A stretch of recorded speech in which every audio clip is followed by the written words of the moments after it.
There we go. Okay. How's it going? Hey, it's all right. How are you? Good, thanks. Everything okay? So, Yeah, yeah. Just it's been kind of a mad dash uh, to get a number of things done, and then get here in time. I got here just in time, but Zoom took an unusually long amount of time to load and start working. So it happens. Yeah, yeah, I get it. Especially, and huh?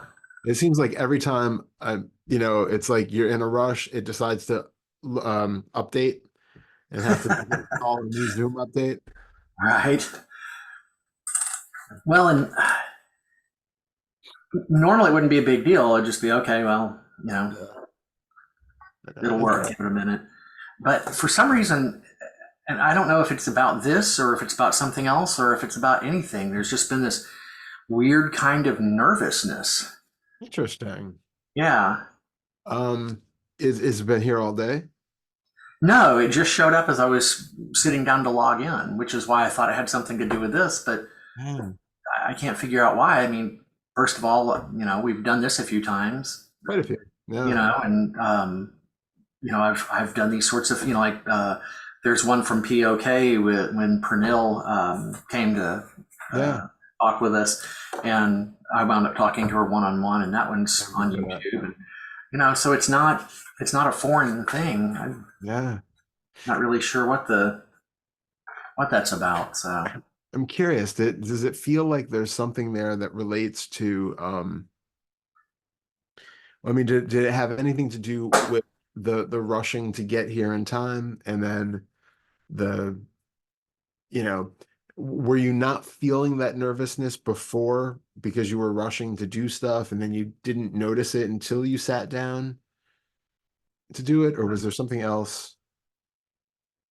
I don't know. That's a good question. I think I can't swear to it, but I think that it was kind of there before, but I wasn't noticing it because I was kind of dashing from one thing to the next. Yeah. And then when I actually sat down here in front of the computer, I think the degree or the intensity of it kind of picked up a little bit, and so it became more noticeable, as Yeah. well as the fact that I wasn't distracted by other things anymore. So, Yeah. whew, hard to So, say, but now it's yeah. time to take a breath and try to settle into things. Also interesting though to see, where that nervousness is pointing. How do you mean? Well, if there's okay, so if you had had it before as you're going through this, is the nervousness not being here on time?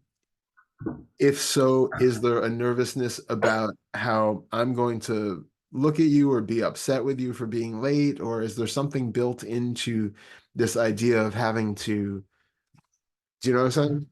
Yeah, well, as you were talking, it kind of hit me that I think there's a sense of being vulnerable or exposed with the fact that I know that this will eventually wind up on a venue where it'll be seen by a fair number of people.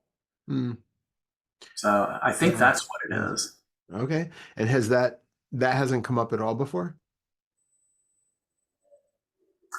If it has, I can't recall it. Interesting. So what's the fear if that happens? Feel into that nervousness and ask it, what are you concerned about? What are you trying to protect me from?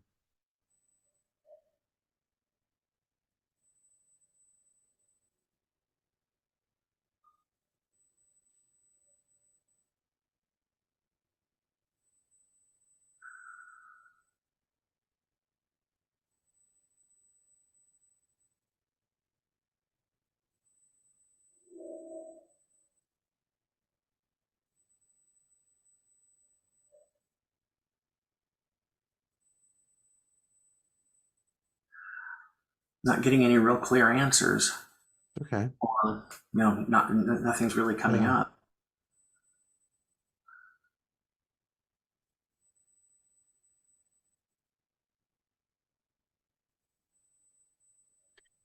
So what if I said something like, oh, sorry, go ahead. No, no, go ahead. You may have something, you may say something that kind of helps us along. Yeah, what if I said something like, um, your friends and family are going to watch this? Or, well, start with that one. See if what does anything flare up in the body? What happens with that idea? No, there's not really a response to that. Um, there's more of a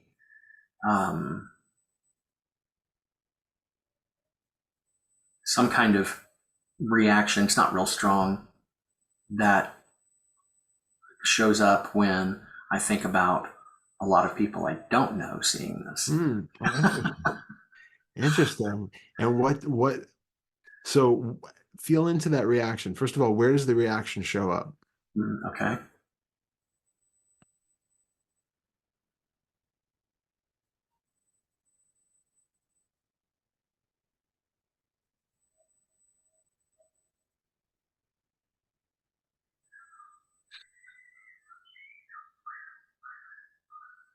It's right here in the chest.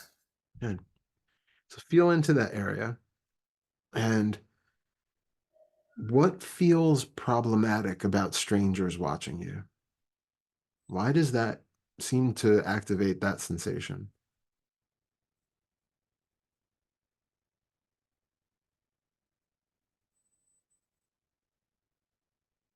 I think it's that I don't want to be seen as foolish or uh, not just foolish, but um, that's the only word I can come up with. Can't really find language for whatever else is there, but yeah, a fear of feeling foolish, embarrassed. Um,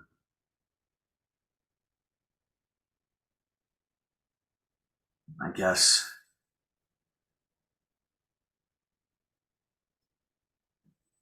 there's this sort of unconscious thing that if I do or say something that is seen as stupid, foolish, um, um, if I embarrass myself in some way, that that puts that means somehow I don't understand how this works, but for some reason it's taken as um, other people are better than, are above me, and now they can look down on me. Mm-hmm. Good. So if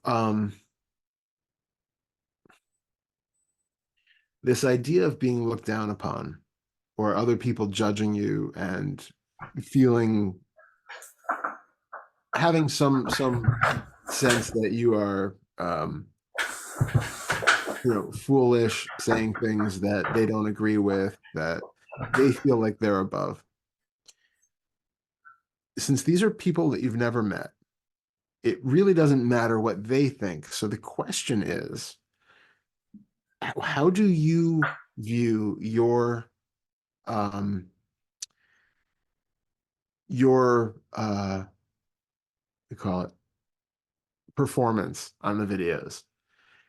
Do you feel like when you rewatch them, do you have any of those judgments that give you the inclination that you feel like something is embarrassing or foolish or No, and in fact, it doesn't happen all the time, but from time to time, um, I'll hear when rewatching these, I'll hear things and I'll think, wow, well, that was really articulate phrase, or well, that yeah. was really said, or really well said, or like, wow, you know, he's he's a fairly bright individual. Yeah, you really are. I agree 100%. So if you really don't feel like that is coming from you, then What is the problem with other people, especially ones who you don't know, looking down on you? What power does that have over you? Huh.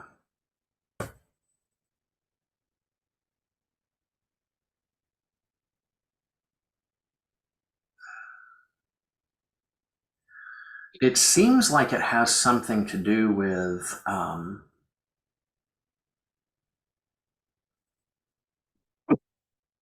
it seems like it has something to do with acceptance and approval and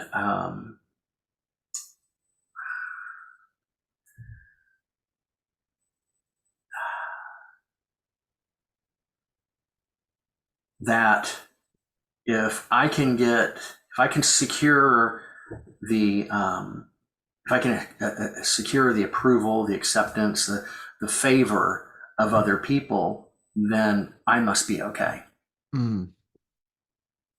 So I have to ask again, in your view of yourself, are you then not okay without somebody else giving you that approval? How do you feel about you? Well, I mean that's something that's beginning to shift, Hmm. but it's still a work in progress. But for as long as I can remember, um, yeah, it's and I wasn't aware of it until more recent years. But yeah, there's for the longest time since I was how young I don't know, this unconscious idea that in order to be okay, I needed other people to think I was okay. Yeah, of course. So the more you do with the work of proving to yourself that you are okay, sort of create undermining that storyline that you do need other people and recognizing that you are absolutely okay on your own. You don't need anybody else to judge it. But I would say continue doing that kind of work. But then on the other side of that, we can also look into it's a fascinating idea how we extrapolate this stuff out. So you are sitting in your room in a location in a house somewhere in the country. Some strangers who are often in another country altogether watch the video, make their judgments about you, positive or negative. You will never meet them or hear their opinions. Right. And yet, inside of you, there is still that same reaction looking for their approval. Those people who are watching it are absolutely hypothetical. How is it that their approval or disapproval on another continent has any effect on you? Yeah, well, obviously it can't and doesn't. No. So can you feel that inside and recognize that if somebody on the other continent has an idea about you, that it's not making its way to you at all? Yeah. I mean, you're saying it out loud makes it, it couldn't be any more obvious. Good. Now let's bring it closer. And someone in your house has an opinion about you and thinks something about you. How does that have any connection with you? What's going on inside of you? Is that person who's 3 feet away really any closer than the person on another continent? Hmm. Um, well, considering that I can see them, touch them, hear them, um, Yes. However, what their opinion is just as much in their bubble 3 feet away from you as the person who's on the other continent. They're still not in you. They still have no direct connection, even if they tell you, Darrell, I think you're an embarrassment. I do not like, I disagree with everything you say, and fundamentally, I think you're an idiot. If they say that out loud to your face, that is still just their bubble. That is as much them on another continent, and it's not saying a damn thing about you. It's saying nothing to you that you can internalize because it's somebody else's opinion that is just as much distant as the person who is hypothetical on another continent. Then where does this idea come from that they do and they are? I mean, how is it that I hear what you're saying, Yeah. but how is it coming into being that this idea and the belief in the idea that that they are somehow connected to me, It's what their because, opinion. yeah, yeah. It's because you currently share that opinion. Whoa. Yeah. Wow. Busted. Yeah, yeah, yeah. Wow, It's that's really something. So really what it is they're echoing or mirroring a fundamental belief I have about myself. 100%. Wow.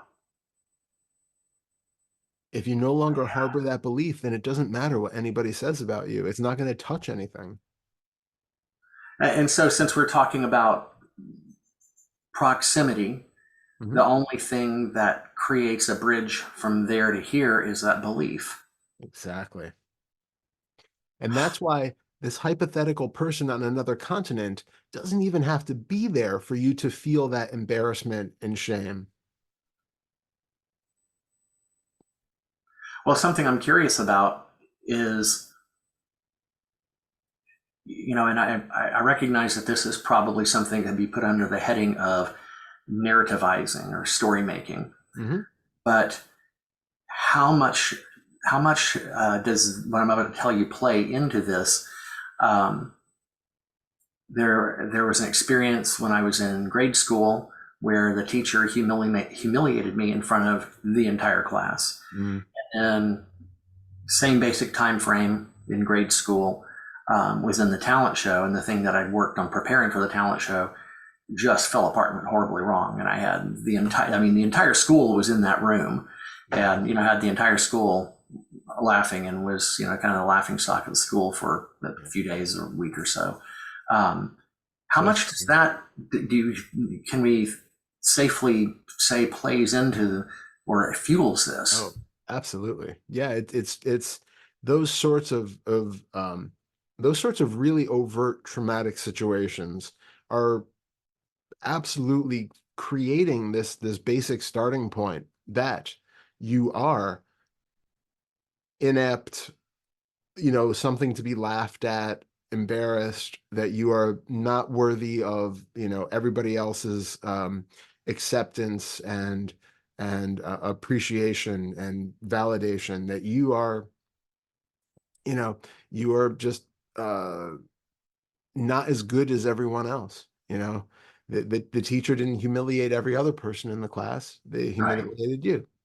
And so we absolutely take that on as being our fundamental starting point, that this is who I am, and I need to be ashamed now for forever because I guess I'm just not that good.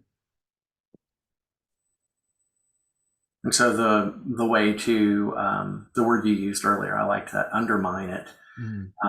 is to keep doing the practice that you suggested to me a while ago, the affirmations. Yeah, so the affirmations are great for that. But also we can do in situations like that, the reparenting stuff can be really, really powerful. I don't know if I'm So familiar with that. yeah, so if you want, I mean, we can try it. Sure, I'm open. All right, so do you want to try the humiliation by teacher or humiliation by uh school talent show? Choose your adventure. um, hmm. It's funny. It seems like it would be really obvious which one has more bite to it. Yeah. But now, considering it now, it doesn't seem so obvious. So I guess let's go with the one with the teacher. Okay, good. So can you close your eyes and try to bring up as vividly as you can the situation where the teacher humiliated you. And I want you to, as soon as you have kind of the image of what's happening, I want you to feel into the body and feel where exactly this is being felt.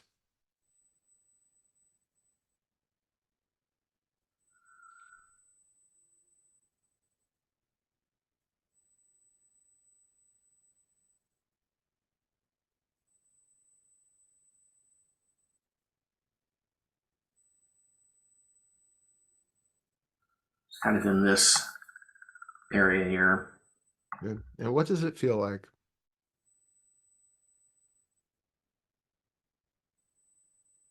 Feels kind of, well, contracted, a bit dense, and it has kind of a, let me kind of get it generated again. Mm-hmm. Uh,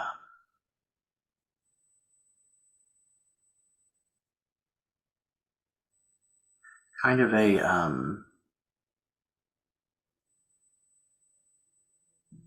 don't know, kind of this busy, active quality. The mental picture that came up were um, a hive of bees that have been disturbed. Yeah, I like that. Good. So can you bring up an image of yourself in that moment when you were being humiliated? Okay.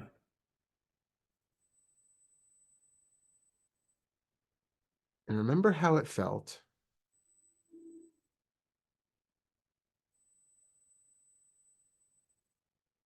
And can you picture yourself now standing next to him?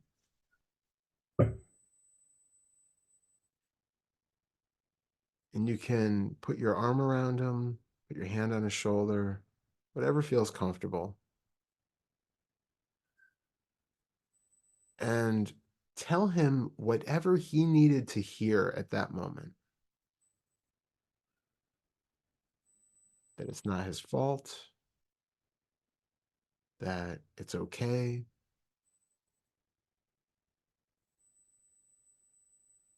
Whatever you feel like you would have wanted an adult to say to you at that moment.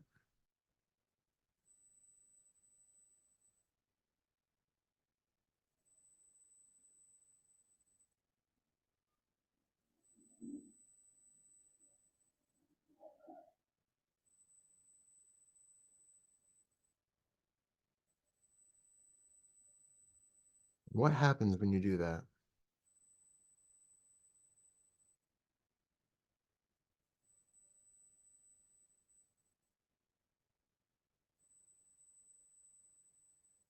There's a kind of a loosening or a lightening around the tension and contraction.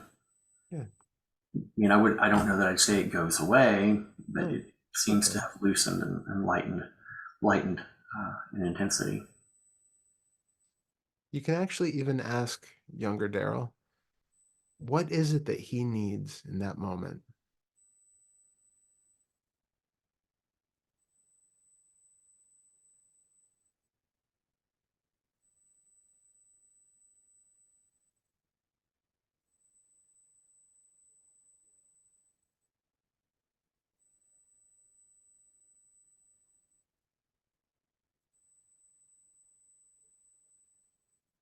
Okay. And did you get an answer? Yeah, he said, "Get me out of here." Oh, good. All right. So do that. Put your arm around him and take him out of that classroom.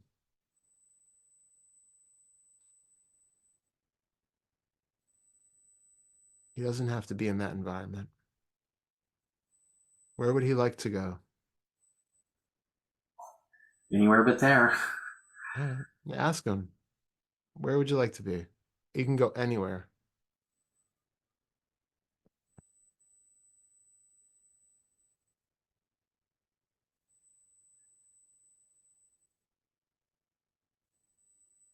Okay.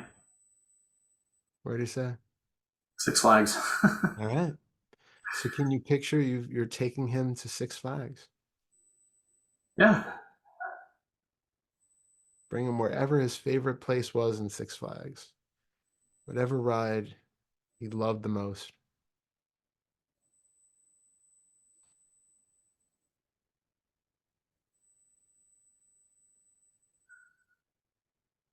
When you feel the love for him, the compassion for what he went through, and the wish for him to be good, go with that. The wish for him to be completely happy and to know how great of a person he is. Feel that love for him.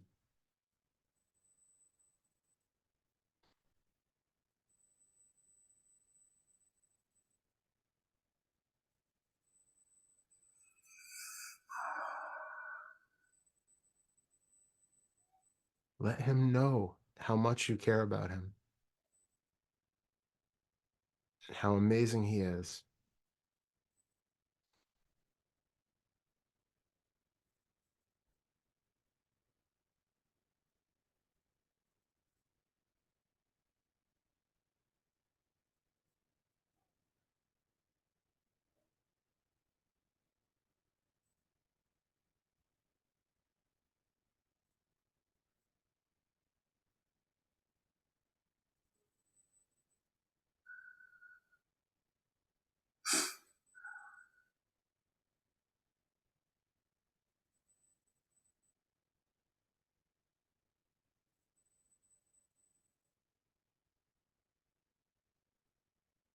Okay. So you can, let him be wherever he needs to be. Give him whatever he needs. And you can check in anytime with any of the younger Darrells. You can go back to the talent show. You can do the same thing there. And you can always go back and just give them anything they need. But the important thing is that absolute love and absolute compassion for them. Because they they learned things about themselves that weren't true. And the opportunity now, okay, Yeah. Just need to blow my nose. absolutely.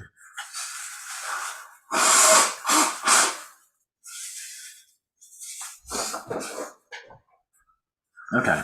Yeah. So the opportunity now is to be able to go back and undo or undermine the learning, the incorrect learning that they had, to teach them that actually the impression that they picked up from everybody else was wrong, that they're absolutely perfect the way they are, that they're absolutely worthy of love, and that you will always be there with them.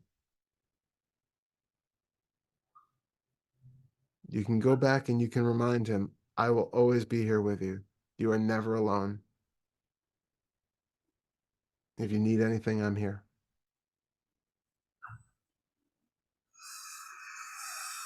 I wish that in doing that, it would give me my math skills back. I know that sounds silly, but um, when I was really young, I mean, before I'd even started in school, we had all this educational stuff now because my grandfather, my mom's father, was a teacher. And without anyone's help, I just did it on my own out of curiosity. I would go dig into this stuff. And my mom found me doing algebra and, other Really? other more advanced math. And, she'd check the answers. I was getting it almost all Yeah, right. that's And then amazing. after that incident in third grade, I believe it was, um, it just never seemed to be the same again. It seemed like I developed such an aversion to math because of that it was something I had to work at. Wow. I'm so sorry. Yeah. You never actually know. I mean, it would be amazing if healing some of these old wounds does actually change your approach to in math, a variety of other things. I mean, um, it's really sad how easily colored our experience becomes by even just one particularly bad event. Um, and it doesn't even have to be bad on the level that we would consider bad looking back at it. It just had to be bad by the the experience that we had as a kid. You know, Right. you don't have the same you don't have the same bandwidth then that you do as an adult. You don't have the kind of wisdom that you have as an adult when you're a child. Right. Really small things can seem absolutely monumental. And you can't do things like understand that, oh, this is an angry woman who obviously has some pretty serious issues of her own and is just taking it out on an innocent kid. Exactly. The innocent kid takes it upon themselves. Right.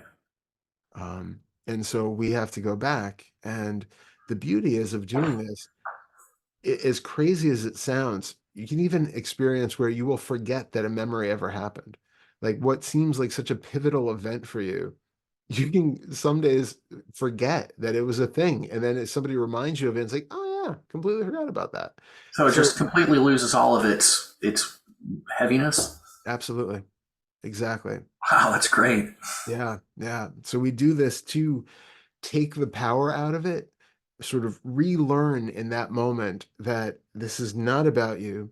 The fundamental starting point that this is creating is false, and that that child is absolutely loved and protected and safe and okay no matter what happens. Huh. And that carries over because fundamentally everything is happening now. So that healing of that child 30 years ago is happening now. I And see. what the positive effects of that are happening now. So the Darrell who was in third grade was perfect and absolutely okay and worthy of love and compassion then. And the Darrell who's sitting here right now is perfect and absolutely worthy of love and compassion now.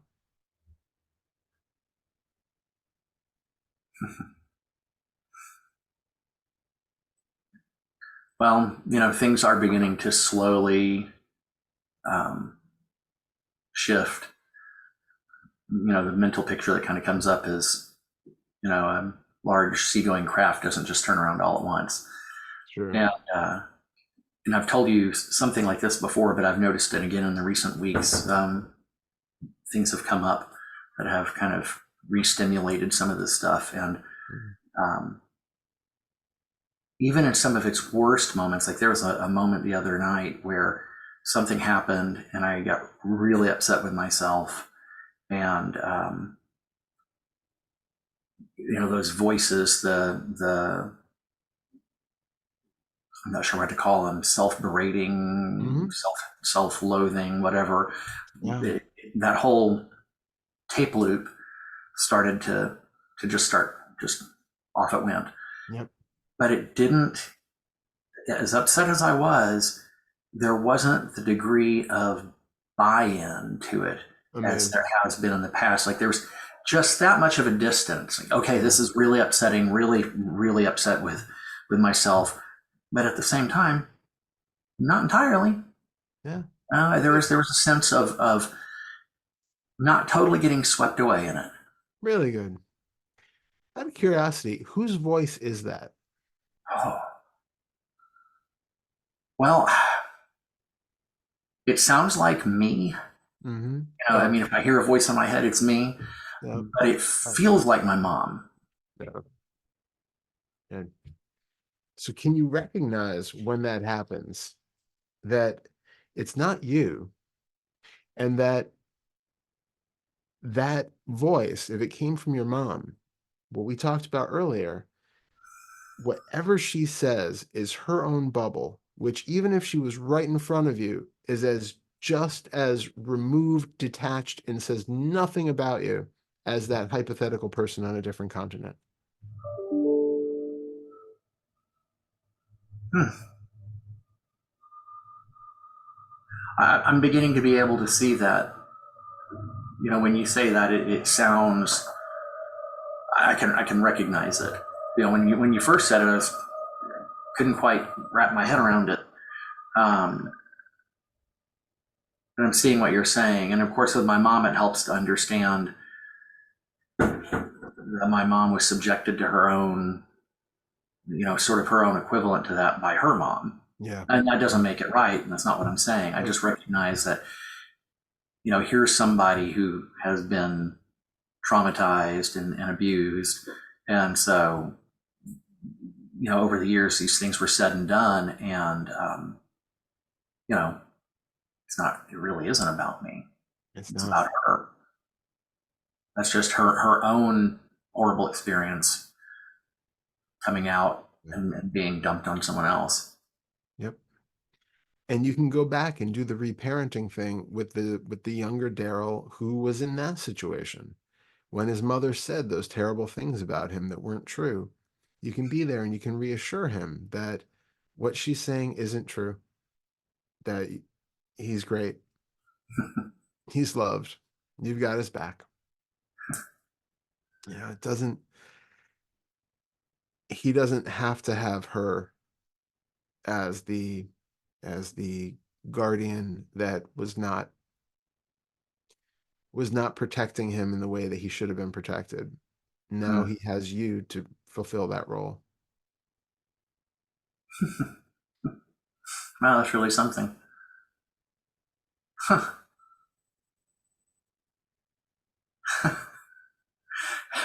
And the thing that really makes it so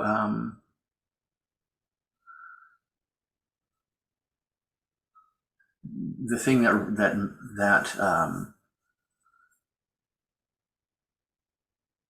the thing that I get such a kick out of in all of this is the fact that this has all come up in a way that was totally spontaneous and unexpected. Yeah. Yeah, it's really amazing these things happen for, for a reason, so to speak, where it's like, the time is right for these things to be seen and come out, and here they are. There's something there to be seen, and the moment is there for it to be. And it's possible that another time it wouldn't have been, the right time. You wouldn't have the sort of perspective to see it from the different the distance, or things are changing, loosening up. You're getting more of the feeling of self-appreciation, getting some distance from that berating voice. And so you can start to see these things in a deeper way, where they start to actually resonate. Hmm.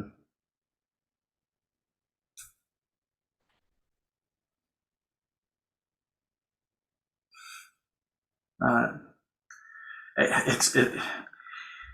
it seems so simple. Hmm. You know, I mean, it's not a complicated process. Mm-mm, There's not a lot to remember, mm-mm. and it seems to pack a lot of punch. It really does. We're not that complicated of a creature, realistically. We give ourselves credit for being really complex, but honestly, we're not that complicated. Um, so it doesn't have to be a fancy, you know, say 500 of this mantra, do 6,000 prostrations or something. It's working with what's here right now. And the fact that those memories are alive, and that the emotions that those memories contain is alive right now, means that it's something that can be felt and worked with and healed. If you had truly forgotten about it, there would be nothing there to work with. Right? But just because it was a memory, and just because it's been brought up in the past, doesn't mean that it's a solid thing that can never change. Hmm. It's a habit of thought. Remember, we've talked about belief in the past, and belief itself isn't a thing. It's a reinforced thought in a way. We talked about, Um, right? So all we have to do when we're doing these sort of things is basically change the pattern of habitual thought. Hmm. There's a belief that I should be shameful all the time because I learned as a child that I was a shameful creature. I did something wrong. I got shamed for it. I took that on. That's me. We now have to learn, maybe more than once, but really see that, oh, that had nothing to do with me. That there is nothing here which is fundamentally shameful. Right. What are we talking about? Where can you point to the unworthy part of Darrell? I see your point.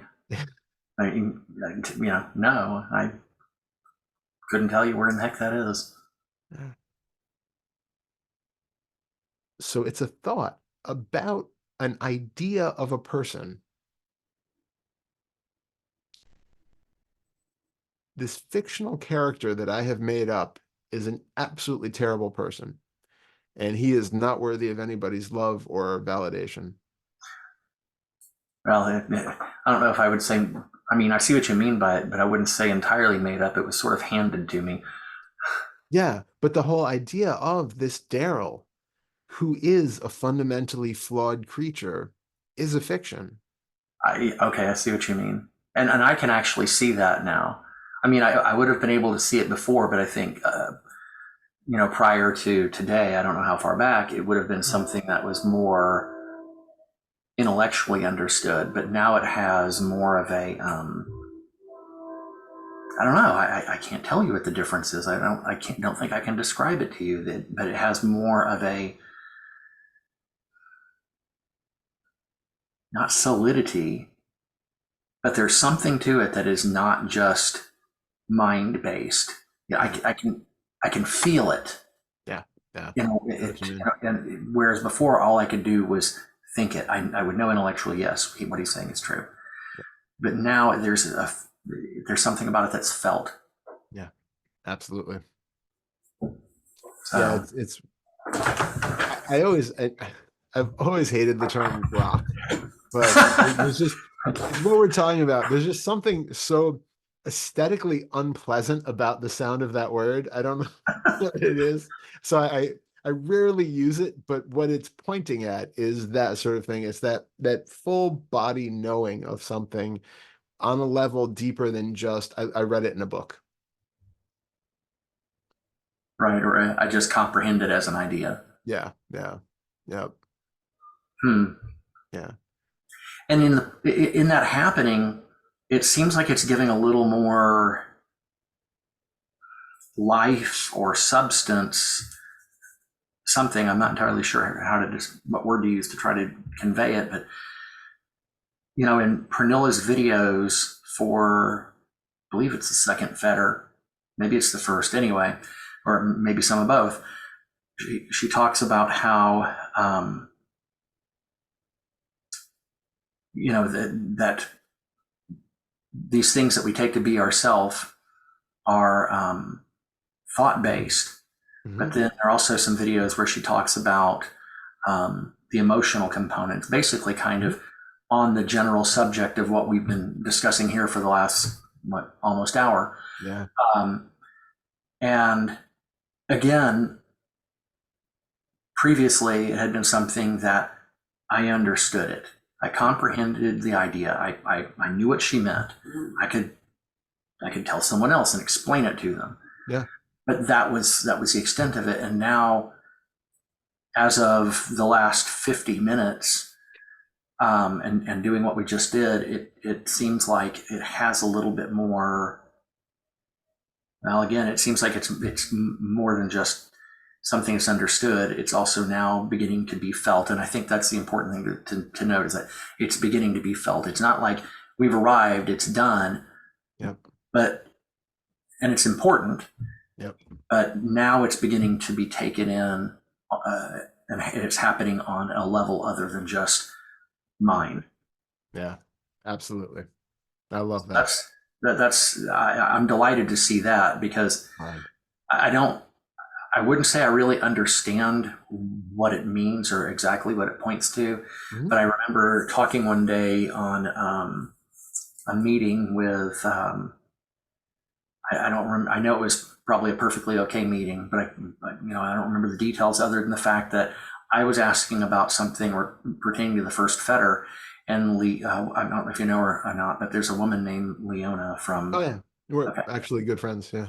Oh, okay. And Yeah. she had said, that it takes, after that first seeing through, um, that it takes a while to get into the body. Mhm. And that comment really stuck with me, and Mhm. kind of have held on to that and understood that that's a reference point that I'll probably need to be able to make use of at a later date. And so now I think I'm getting what she was pointing to. Yeah. Amazing. That's so good. The it's so important to be sort of in the body when we're doing this work because it's very easy to conceptualize no self and the bubble of reality, all of the even the the idea of the emotional connection to identification and all of that. Like you can have the idea, you can I'm have not taking that in. That yeah, I'm not. sure. Say that again about the Yeah, emotional connection to the the idea. emotional connection to identification, to identity, to identification. This sort of thing that we've been Huh. talking about, where it's like, I feel shameful, thus I am the one who is shameful, or I feel depressed. I am a depressed person who has a history of depression and who will always have a history of depression. It's that sort of thing where something is taken to mean something more than it really does. There's a feeling of shame in the body, which is a felt sense somewhere in the body, and an idea about something um, that I did wrong, or that I always do wrong, or that it can even just be this vague insistence that um, I am not as good as I should be and should feel bad about it. There can be something that's really, it's not fully formulated, but there's an idea there about our unworthiness. And there's a physical sensation that is correlated with that in the body. And that is taken to be the identification of the one who is shameful. So let me make sure I'm understanding Yeah. you clearly. Yep. So what you're saying is that there's this emotional, there are emotions, Mhm. um, and then a physical sensation in the body. Those two things are taken as one, and that is what is taken as self or me. It's part of it. It helps shores it up. Remember at the end of the last one where we talked about the foundational triangle of the first fetter and then the second fetter and the third fetter? I And vaguely remember it. I don't. I yeah, remember us talking about it. I don't recall the details. yeah. So basically you have the first fetter of all of the gross identification of body, of thought, of all of that stuff. This idea that there is something in here which is controlling the body, making decisions, doing things in the world, making life happen, right? Like everything is about this me. And that's the first fetter on top of the triangle. And then down one of the feet is the second fetter. And then that's the emotional identification. So that's what I was just talking about. This feeling of emotion where it's like, it's not that there is sadness here, it's I am sad. It's not that there is bliss here, it's I am blissful. There's a clinging to that where I always want to be blissful. I always want to be happy. I never want to be sad. I never want to be angry. I never want to be depressed. So there's a pushing away and there's this identification even in that. But the more insidious part of that second fetter uh, belief system is what we talked about with the toxic starting point. That idea that I'm a shameful person. I'm a guilty person. I'm a fearful person. I'm an angry person. I'm an unworthy person. I'm a scapegoat.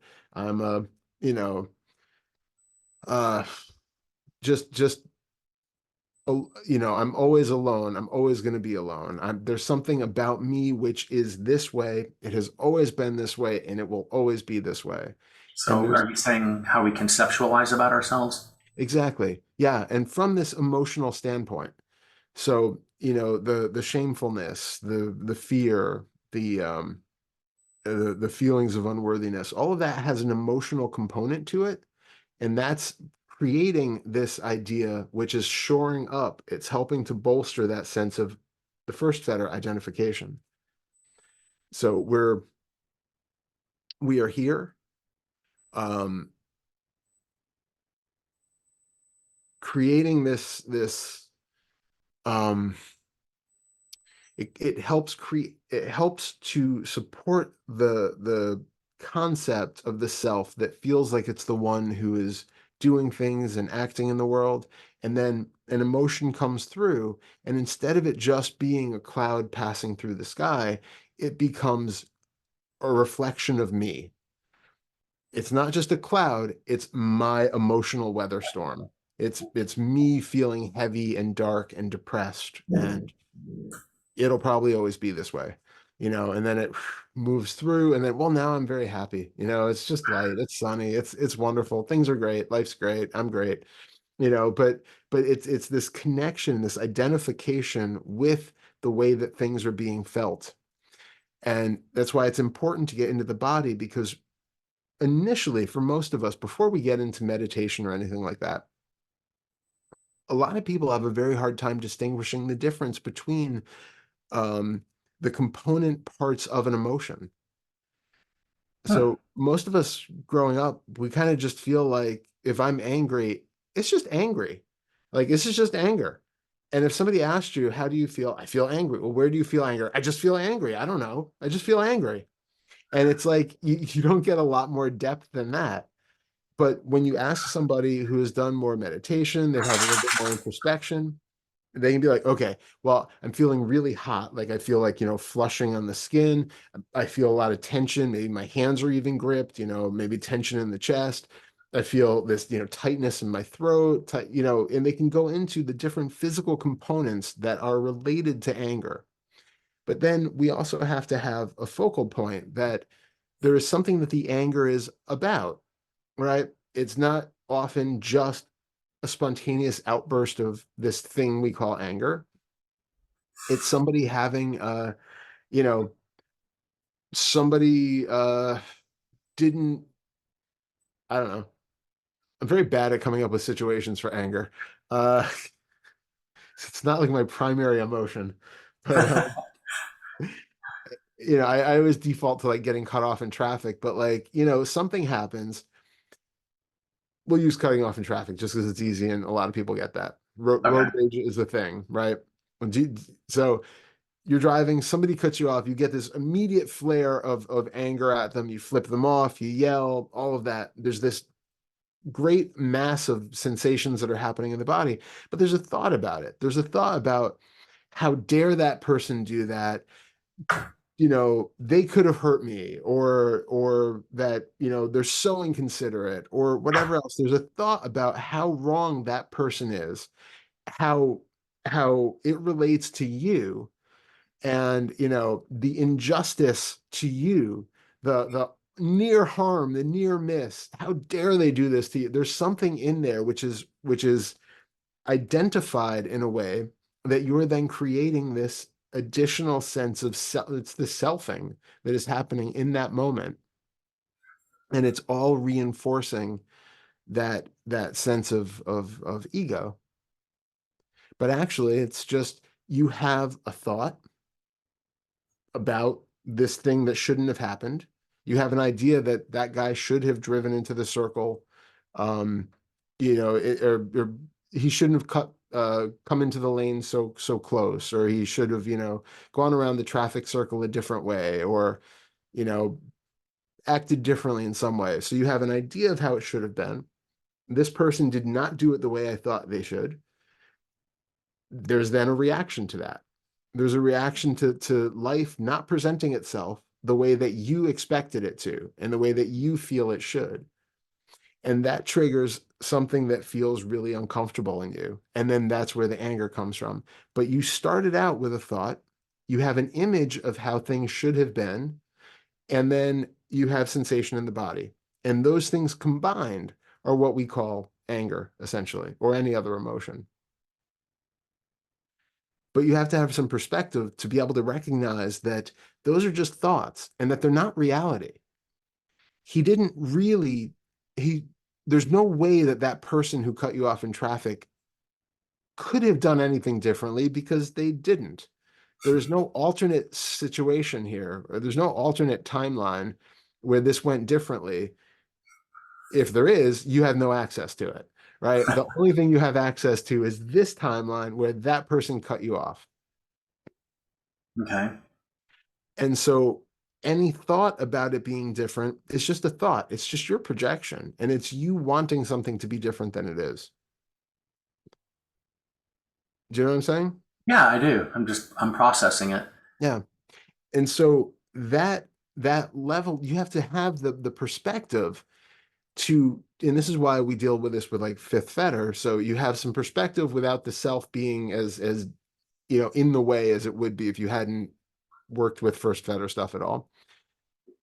You recognize that, oh, there's a thought there that I wanted that situation to go differently. And I got really pissed off about it because it didn't, reality didn't match up to my anticipation. Okay. So then you can have that perspective and say, okay, well, now why? Why was that such a problem for me?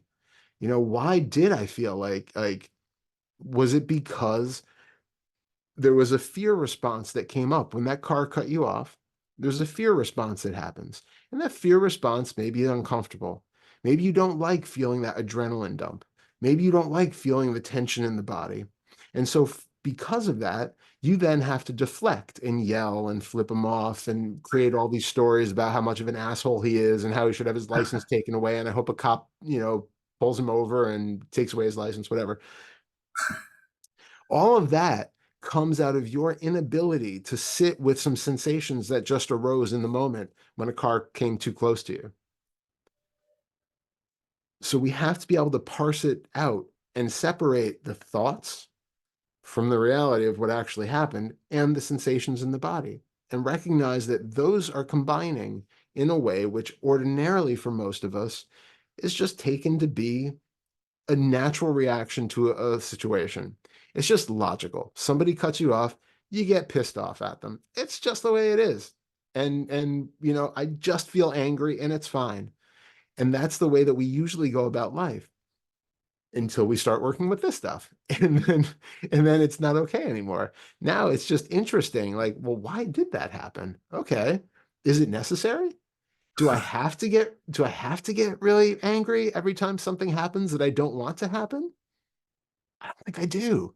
And then you can get really curious about why it's happening and start to break it apart. And then it'll lose its charge. Okay. All of which was a bit of a we kind of went from like second fetter all the way up to fifth fetter there. I'm not exactly sure how I got diverted that far out, but all of which is to say that the second fetter emotions, being able to parse, to be aware of the way that the emotions of the second fetter are helping to shore up that sense of identity, whether it's the fear or the anger or the feelings of guilt or shame or any of that stuff. It's all helping to create that sense of me in the moment. It creates partly it's helping the narrative story of Darrell, who has just, always been an embarrassment. He's just always been, people have always been looking down at him his whole life. And you can create that kind of story out of it. But in the moment, when that fear comes up about doing a video because maybe strangers are going to see you and look down on you, In that moment, there is identification because of that fetter to issue, that fetter to underlying belief that there is something in you which is embarrassing, or that you are yourself looking down upon. Yeah, well, and it could be really specific. It's always been really simple, and just it could be expressed very simply as "I'm bad," because that's how it shows up, and it has gone on for so long that it's not even really in language anymore. It's more of a physical sense. Yeah. And what is, can you describe the physical sense? Hmm.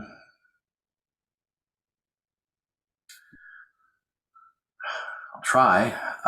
Good. It's sort of well, I mean, it's almost cliched now, but there's a sense of contraction or tightening, Hmm.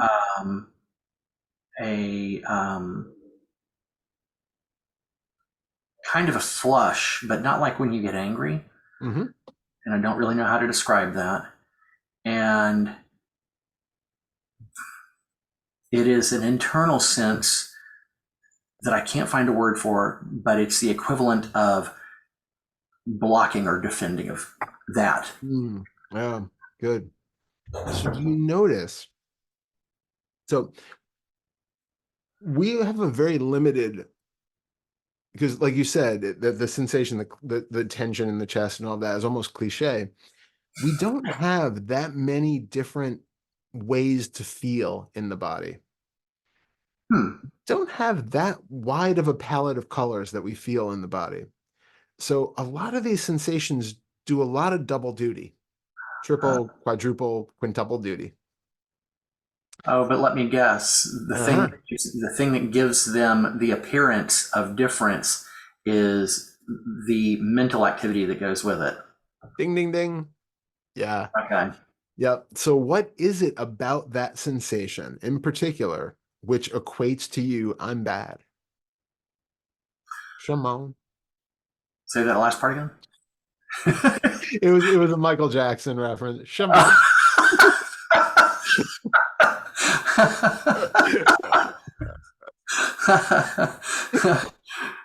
I Sorry, appreciate your it's quirky timing.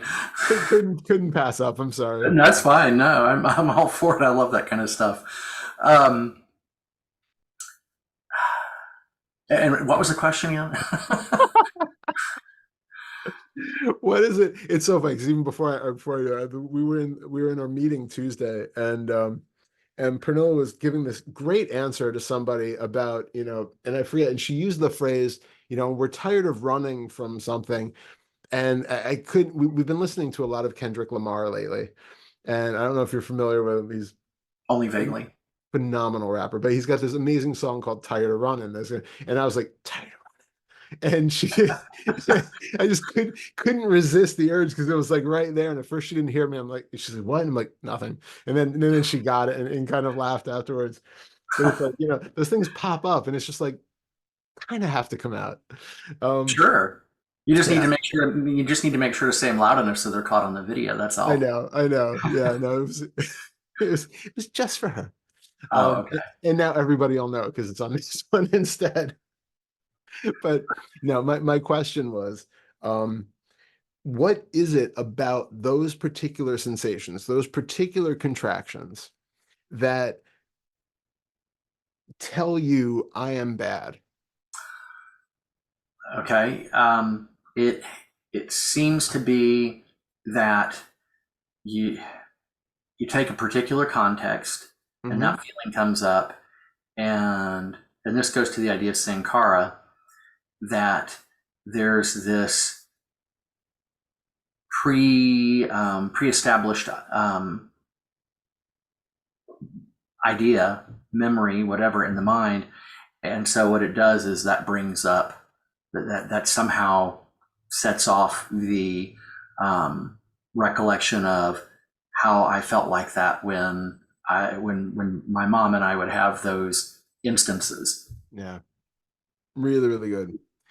So in that moment, however, in this moment, when you feel that I'm bad thing, can Hmm. you recognize that time with your mom is not happening now. Yes. What's actually here is just a contraction in the chest and an idea that you are taking that an idea that this situation now is telling you fundamentally about yourself, something about yourself. Like, can you give me an actual situation in which this sensation has arisen? Yeah, I kind of referred to this a little while ago. Um, the other night we had a situation, and I don't mind talking about it, but just for sake of brevity, I'll just leave it at that Yeah. very simply. We had a situation. I became impatient, and so I was impatient with Tex, our Hmm. Tuesday, our daughter, Yeah. um, and Susanna said something to me. She was trying to get me to see, where I was at, what Yeah. I was doing, and the space that I was reacting from. But I didn't take it that way. I took it as being admonished, or I wish I could remember the word I used at the time. But anyway, that'll have to do. So I took Yeah. it as being admonished. Um, and so the sense was of being shamed. Hmm. And so that's the way it was taken. I mean, that's how it felt, and that's the way it was taken. And like I said earlier, it just started the tape loop of, you're wrong, you're bad, why can't you, et cetera, et cetera, et cetera. Yeah. And So that's, even though there are other people who've helped along over the years, that got its earliest start with my mom. yeah. It brings us back to what we were saying, that when Susanna said that to you, whatever she said, Mhm. she didn't have to shame you. You were able to shame yourself. That is your starting point. So no matter how she meant it, you were going to take it as shame. I see. Yeah. Wow.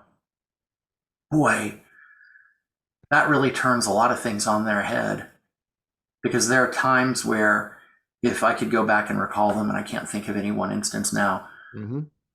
but I can kind of feel them. I can kind of recall very, very vaguely, incidents over time, that I would swear that person was blaming, shaming, Hmm.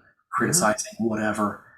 Hmm. And now, in light of what's just been said, I'm not really, I don't know that I could stand up to try to defend that point of view now. Yeah. Hmm. There are times, obviously, where other people do blame, shame, complain, explain, that sort of thing. Sure. But the difference is you can tell, because you don't, if you don't feel anything in you when somebody is doing that to you, then it's probably the case that they are actually doing that thing that you think they're doing. If you feel in you a reaction to it, there's a good chance that that's coming from you, And what was the or at the first one very again? least. Yeah. What So was the if first one someone again? says, yeah, so if you, so for instance, if someone says to you, you are man, you're the worst cat owner I have ever seen. Like, you should never be around a cat. You are terrible. If you've never owned a cat in your life, it rolls right off. There is no relevance to you whatsoever. I see. The shame does not click, right? But you have Yeah, that fundamental starting point of shame, so something is there to click on. So even that person in that situation is using shame for their own benefit. They're trying to shame you. So you can be, you can be like, yeah, you know what, that person is trying to shame me, but it doesn't hit anything. So it's not relevant. That person is using shame, but you didn't feel anything from it because you've never owned a cat and it doesn't matter. okay. But I but if see. but if the person says the same thing to you, and you have a foundation of shame, and you feel that contraction in the body, and you feel that judgment, you feel that sense of admonishment or whatever, well, now, yes, they might have been shaming you or they might not, but what's relevant is how you have interpreted it. the fact that you felt persecuted, shamed, admonished, that comes down to something in you that needs to be healed. Okay. Hmm. It's like the, you know, the story of the Buddha when he's sitting under the tree and under the bo tree, and Mara is, you know, tempting him, then throwing, you know, arrows at him, and the arrows come and they turn to flowers before they, you know, they can reach him. It's that image that whatever a person throws at you, it just becomes flowers if you have nothing there for it to attach to, for nothing there for it to hit. Right. Huh. Yeah, it makes perfect sense. I mean, it's just we seem to be on a roll with this because it's now kind of um, being taken on a somewhat different level than it had. Again, before it would have been purely intellectual. Yeah. I mean, fully understood, but it stops here. Yeah. And so now it's all of this stuff's hitting, below the neck tonight for whatever reason. Perfect. And I'm just kind of thinking back and wondering, all the times that I thought somebody was um, trying to um, criticize or find fault with me, and they weren't. It's just how I was interpreting it. Exactly. And even if they were, if you didn't buy it, if you didn't believe that inside, it wouldn't matter that they were doing it.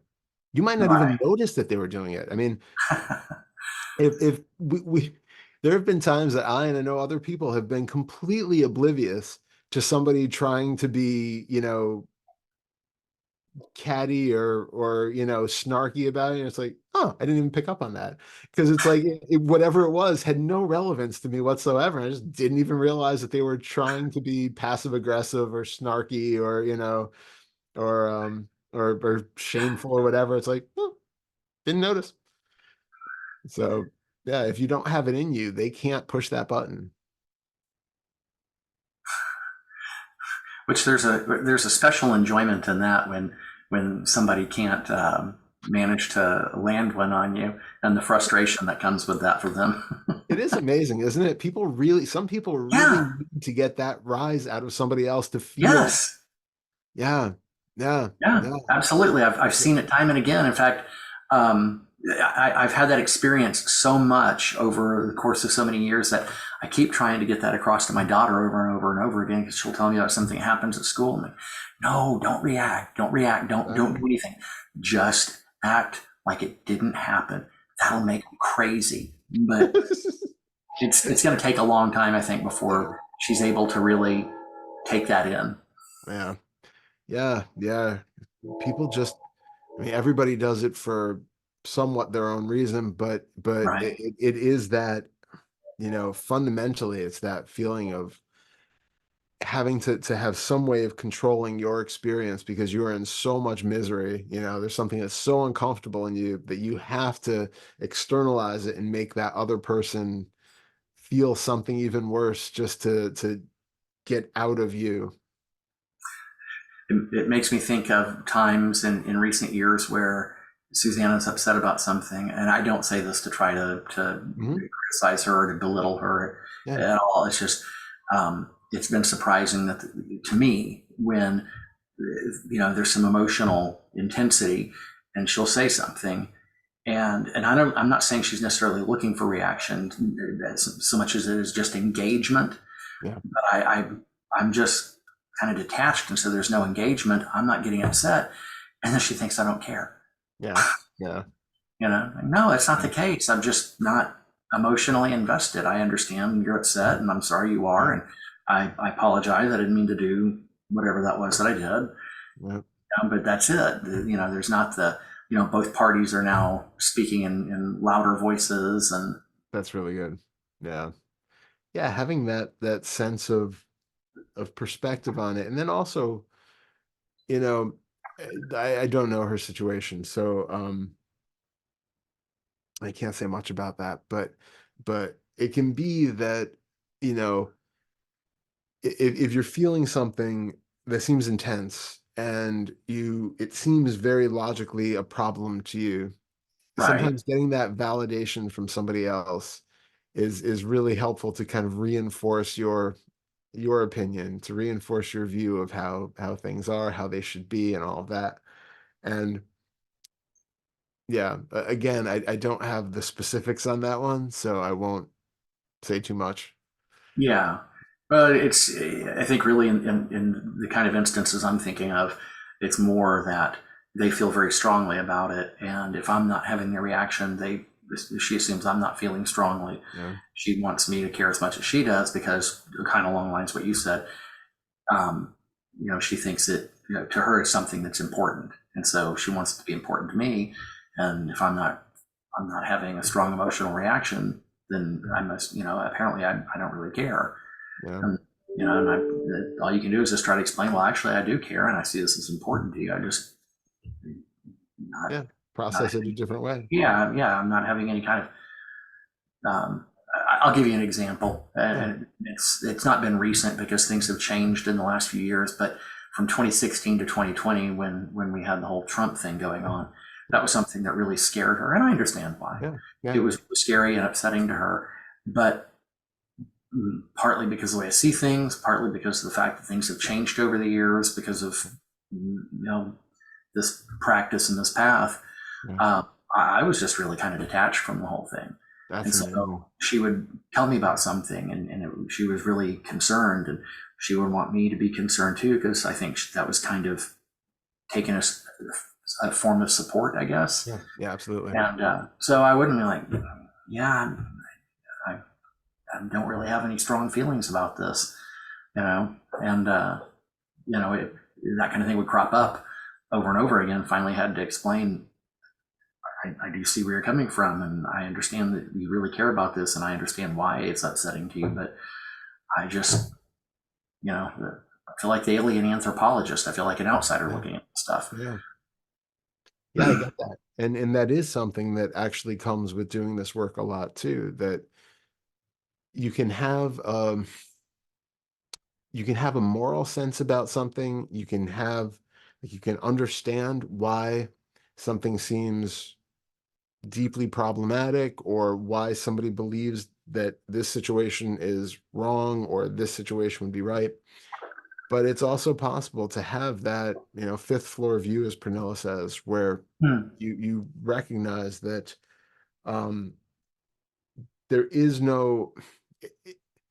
It's not only that there is no particular one right or one wrong. That we don't.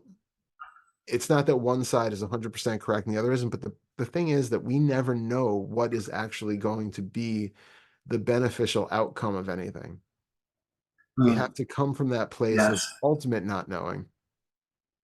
And we talk about with the upcoming election, you know, and she'll say, you never know if, even though we would prefer not that he not be elected again, there's she always says, we don't know, something actually, like, the best thing might actually come out of him getting elected again.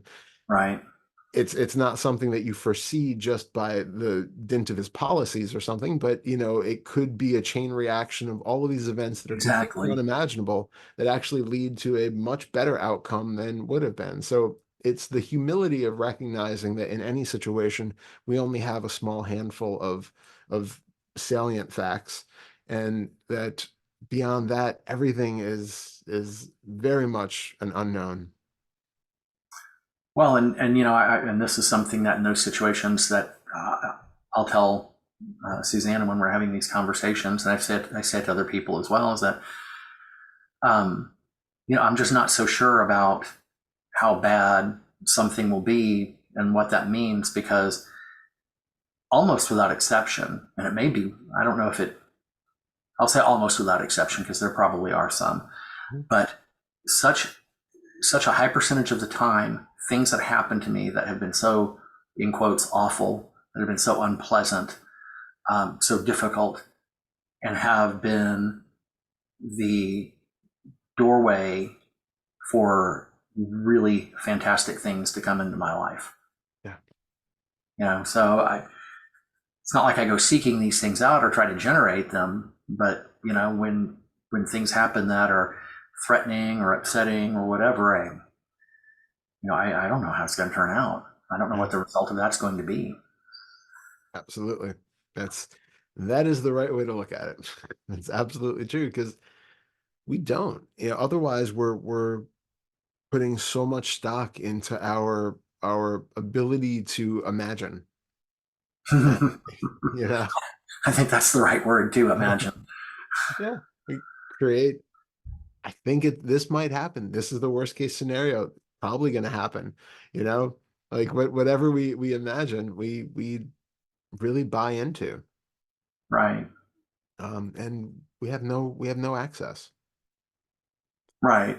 Well, and it's funny because, as much as we imagine how things are going to be, we don't seem to have the ability to really imagine what all of the possible outcome Yeah. of a bad situation might actually be. I Yes. mean, you hear these people, and they're professionals at it oftentimes who, are given to making prognostications or predictions about, the financial market or one thing or another. And for some reason, I've since a very early age, I've paid attention to this. I've noticed it. Don't know why. But what I've noticed is so over all of these decades now, that I can't think of a person who's ever been right when they do this stuff. I know. Not a one. I know. It's amazing. You can look at we pick on meteorologists all the time, but I mean, Yeah. but have you seen those spaghetti maps that, like, because they have Yeah. they have the computers now are like running all these, well, if this happens, this happens. You have all these possible options of what might happen with the weather, Right. and with all of those options that the computer foresees, most of the time they're all wrong. Right. Something completely different happens anyway. So Yeah. yeah. So it's a pretty good indication of why we have to just have humility in the face of the unknown. Yeah. Recognize that we'll never know. And Like, and uh, and then if you're going to be a meteorologist, make sure that you make sure that you don't have a sensitive ego. seriously, absolutely true. Yeah, that's a hard job if you have a big ego, because Yeah. yeah, Yeah. you're wrong so much. So now this may be an unanswerable question, Mhm. and it's really more out of curiosity than anything else. I'm not looking to try to figure this out, and that dog is capable of some of the wackiest sounds. That is a deep noise. That's amazing. It's like she's trying to do the Tuvan throat singing. Yeah, you're right. That's funny. Um, and the best part is that's what he's doing that when he's playing. That's awesome. But and so I realized that this was a question that you either may choose not to answer, or there may not really be an answer to it. But how does one know when the second fetter has been dissolved, when that's done? Yeah, no, super good question. Relatively unanswerable, I'd say. Um, but it's the kind of thing that you might find for years. You're going to have things that keep coming back. You'll notice that there's a massive amount of relief in it, that you have perspective on it, that you do not feel that you are your emotions anymore. Okay. The issues with doubt have largely cleared up, where you have this, constant battle between two opposing forces in the mind, and there's this constant doubting whether I know the right thing or not, or am I because that comes from that place of feeling um not trustworthy, feeling unsafe in your own ability to have a concept about what's happening. And this is it kind of connects to the 10th in the way of ultimately we realize with the 10th that we know absolutely nothing and we never can. And there is an ultimate freedom in that sort of open recognition of ignorance. In the second fetter, it's more really struggling to come to grips with the fact that we have multiple parts with different agendas or different beliefs, and we can't. It's like we're struggling to try to create a feeling of stability out of thin air, but it's because we don't believe ourselves. We don't have the foundational um, boundaries and healthy sense of ego, which has led us to a place where we can recognize that I really don't know anything and it's comfortable. It's this, I need to know something, I need to grasp at something, I need to know the answer so that I can feel safe, so that I can make the right decision and I can feel okay. And so then when the second fetter has been, I'm going to say resolved. Yeah. I like that word better, Yeah. at least at the moment. So Yeah. when the second fetter has been resolved, then those sorts of issues are either gone or drastically diminished. Yeah, exactly. And then same with things like the feelings of being a shameful person or having that fundamental belief that I am not safe in the world. It's not okay to be me. I don't deserve to be here. I'm, you know, a bad person. I'm just bad. As long as those things are still kind of driving the show, then Mhm. there's more healing to be done there. If you find that you are able to take what other people would be lobbing as criticism towards you or shaming and stuff like that, and it's just not sticking anymore. And also the shame with the shame with the same with praising and things like that. If there isn't this feeling of needing validation from somebody, right? Because it seems logical that it should be great to also feel praised and feel like, good about myself like that. But you shouldn't need it in a way where you feel self-reinforced in a sort of an egoic way.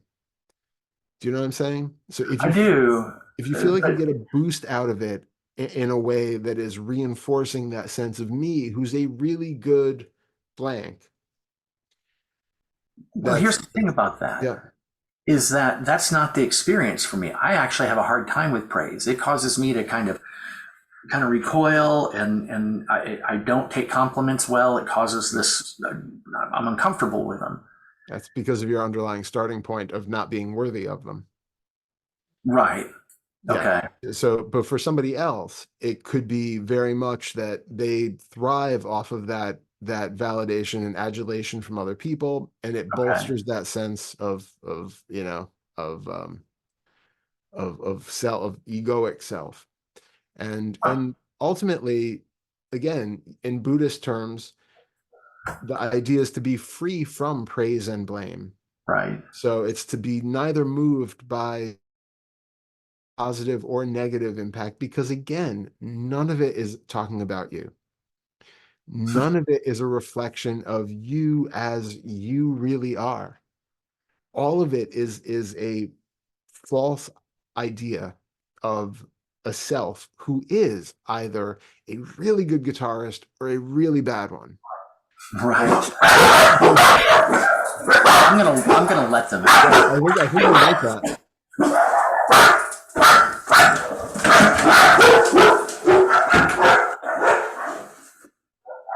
Oh my God. And that's only three of The excitement. Wow. I wish I felt that level of excitement for anything. That's amazing. Oh, oh, but the idea that I am a really good anything or a really bad anything, and to the foundation of I'm a really good person and a really bad person, both of those are equally false because they're both predicated on the idea that there is a person in there who is Right. a stable entity. Right. There may be habits which are more socially acceptable than others. You know, we could say that somebody fits in better with society than another one based on this sort of habitual behaviors which are mostly evident, but it doesn't say anything about the overall image of that person. I mean, they could be a Hmm. total, you know, like they could be like feeding the homeless and taking care of the elderly and all of that. And on the way home to their house every day, they make sure they kick a dog. You know, like there could be it doesn't say that the entire picture is always 100% positive or 100% negative, you know? I'm sure that the worst figures in history that we can imagine had something positive about them. They were nice to somebody. They did something generous, something it's never 100% of anything. Right. Um, and it's just it's being aware of that. Hmm. So this the idea of the self, that there is something which is a fixed entity that we can say anything about, is fundamentally false. Right. So anything we say about you as a, a bad person, a good person, a shameful person, or anything else is nonsense. It's you know, Yeah. it's What a relief. yeah. It's like you drew the outline of a person, stuck it on the wall, and said, asshole. Irredeemable. Absolutely terrible. Hmm.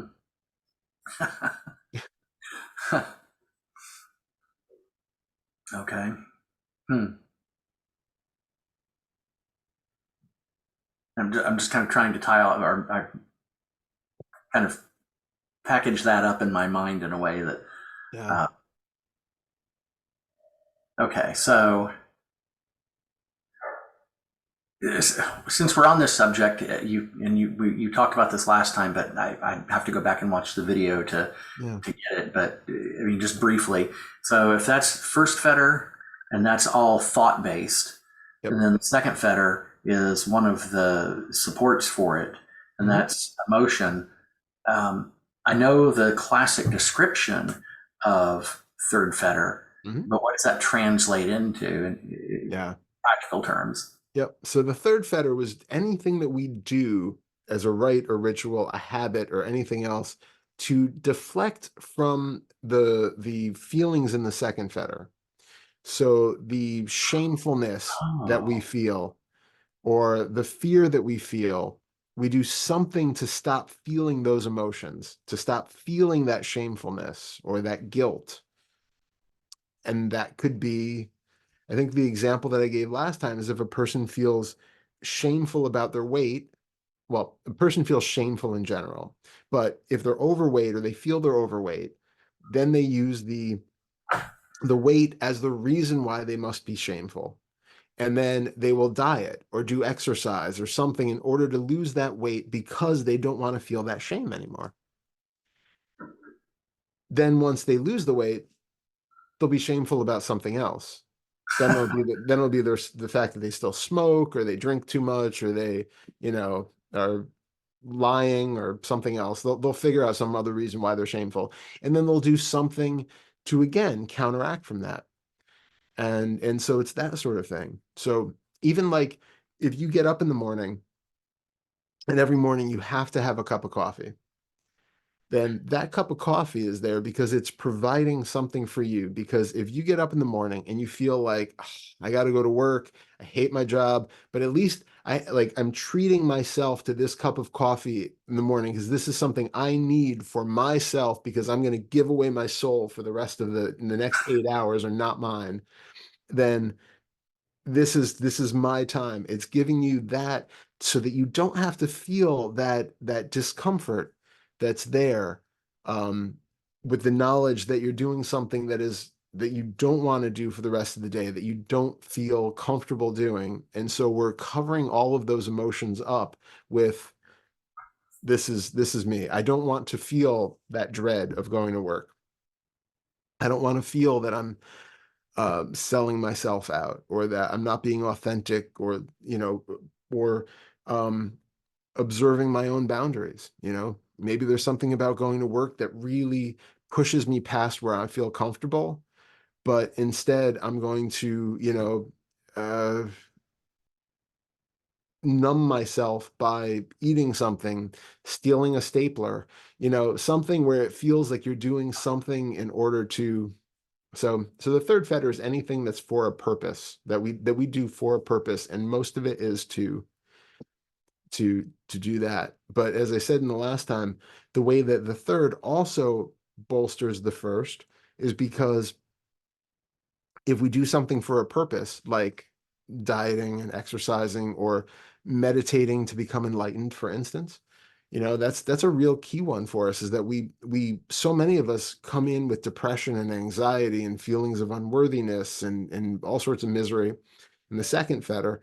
So we learn about meditation and we learn about awakening, and then we start seeking, and that seeking is the third fetter, which is all like, well, yes, but someday I'm going to transcend this depression. Someday I'm going to transcend the anxiety. I'm going to get rid of this feeling of shame. I want to become a glowing Buddha who is floating 6 feet above everybody else and feels so good about myself. And I'm going to be one with everything, and I'm going to be enlightened, and that's going to be great. And that's all that third fetter. And it's reinforcing the first, because it's me who is doing something. So there's the doership, and I'm doing it for a purpose so that in the future I will be a better version of me. So And there's the problem, the better version of me. exactly. So it's all reinforcing that first fetter. Huh. Well, it's kind of interesting. It has kind of made me question something that I've always taken to be about something else. I have this tendency to, although it's relaxed a lot over the years, partly just because of the fact that I live with someone who has a very opposite approach to this sort of stuff than me. Mm-hmm. But I'd mentioned to you, I think it was on the last group meeting, that the house I grew up in, my bedroom, everything was clean, organized. I mean, Yeah. it was just immaculate. Yeah. And a therapist had said to me years ago that they felt that was how I dealt with the chaos in the house, that I couldn't control that, but I can control my environment. And I still think that there's some truth to that. But what you're talking about, now I'm wondering if that's not also a third fetter thing as well. Yeah. Yeah. Because And while you there's respond, still. I'm going to go open the Yeah, door. absolutely. Come on. Come on, guys. Come on. Coming or not? Okay. It's so funny. But yeah, it could absolutely be, in part, yes, that the control thing is important, especially as a kid. But what you were feeling then was, I'm sure, deep anxiety and unsafety, and Mhm. that feeling of being able to do something to not feel that.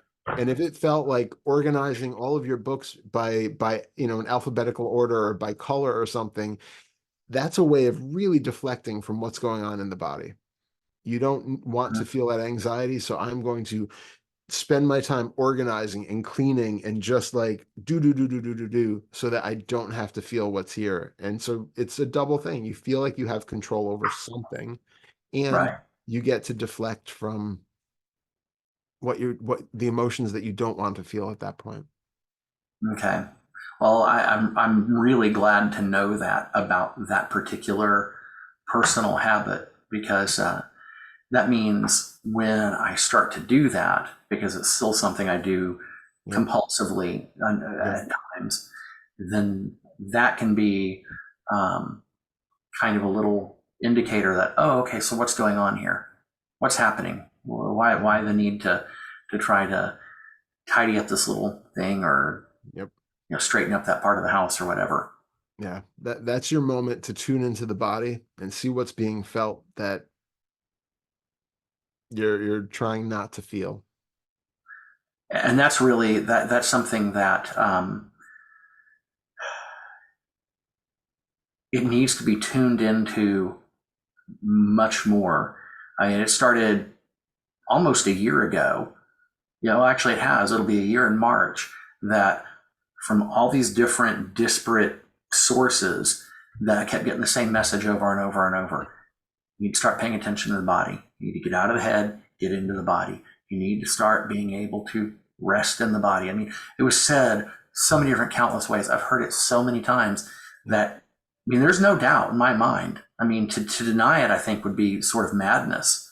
I Yeah, mean, yeah, really, has become impossible for me to interpret any other way other than this is life talking to you. You were being told something, and you need to pay attention to this. And I have, but a long-standing habit of being in the head for so long, it's kind of hard to break. So yeah, it's another opportunity to retrain that habit and hopefully get more centered in the body.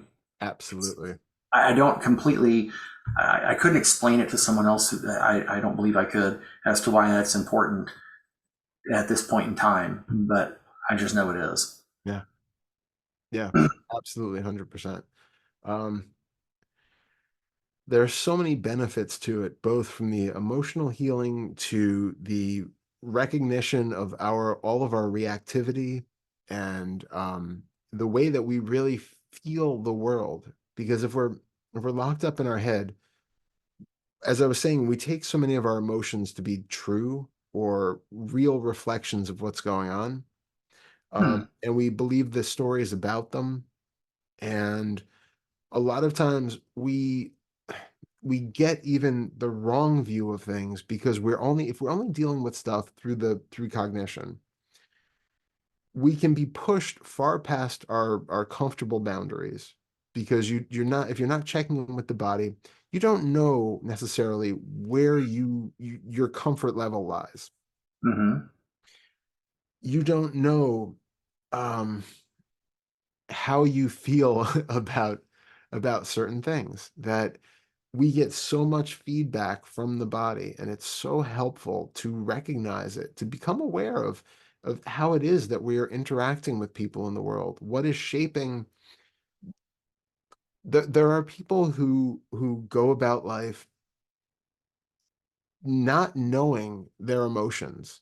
Like, they literally cannot tell you that they feel. I forget who I spoke to at one point, but they had said that um you can go through an entire day never having any clue of what your emotions are throughout the day. If you're completely disconnected from the body, you just don't recognize them. You can have a lot of thoughts, but you can't even tell unless something really, you have a major rage outburst or something and you recognize it's there. But other than that, there can be no sensitivity to your emotions at all. So coming back into the body lets you be so much more sensitive to and aware of what's actually going on in the mind body organism.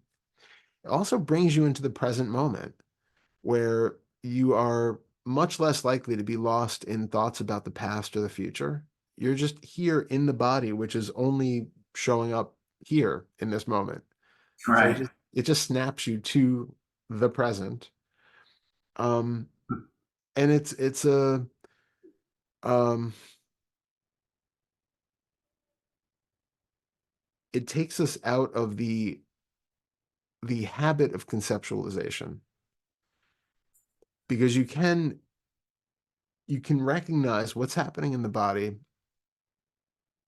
even if you feel like the sensation in your foot. There are so many concepts that are associated with that. You might see an image of what your foot looks like when you're not looking at it. You can feel that it's pressure or pain or ache or tingling or something else. But these are all overlays on what the actual sensation is.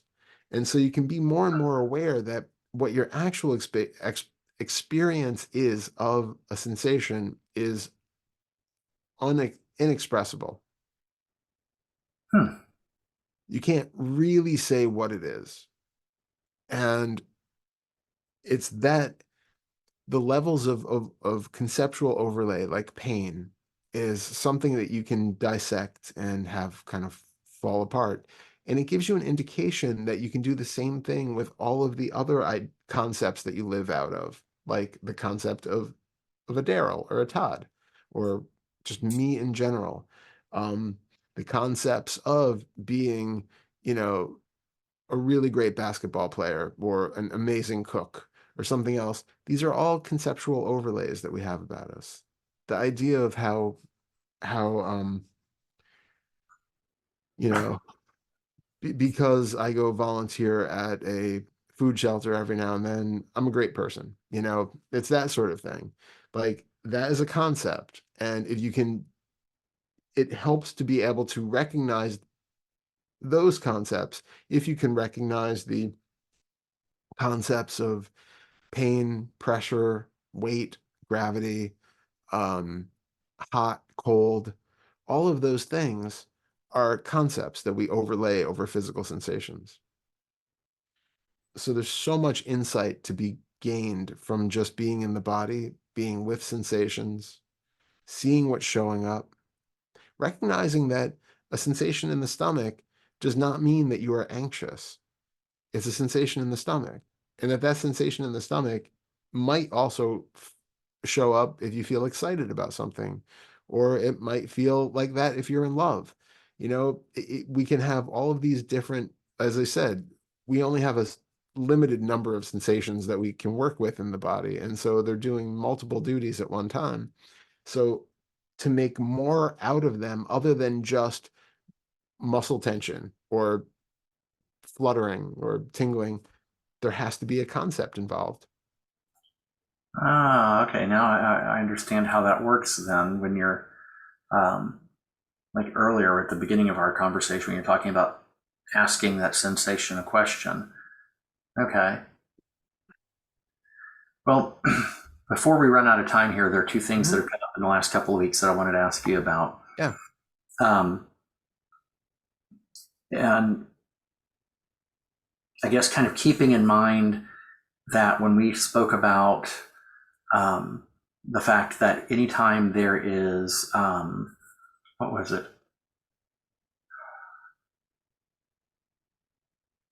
I can't remember exactly what was said. I just remember that you were asking me what sort of thoughts are associated with it. And I said, well, there's not really a thought. It's just more of kind of this um,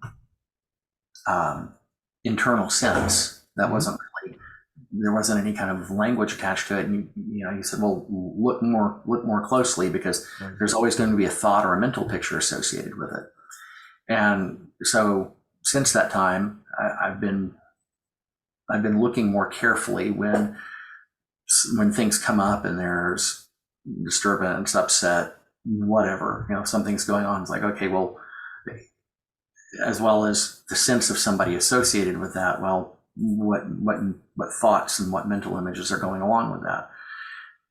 And what I've noticed kind of in that under that general category of things is it started I guess week before last. I don't remember what was happening. I don't remember the context. I just know at one point in time, and I didn't realize it was a mental picture at first. That's why when I did, it was when it was so surprising. But what happened actually in the moment was I saw this part of my face. Okay? Yeah. Yep. And I saw that I needed to shave. Yep. And and so there was a thought, I need to shave. I think I was going to have to go somewhere, do something. And then all of a sudden it hit me. I don't need to shave. I think I may have touched my chin or I may have seen the hair or what it was like. What? And then I realized not only was I not seeing my chin, not only was it a mental picture, but I couldn't even see what I saw from this angle. Yeah. Yeah.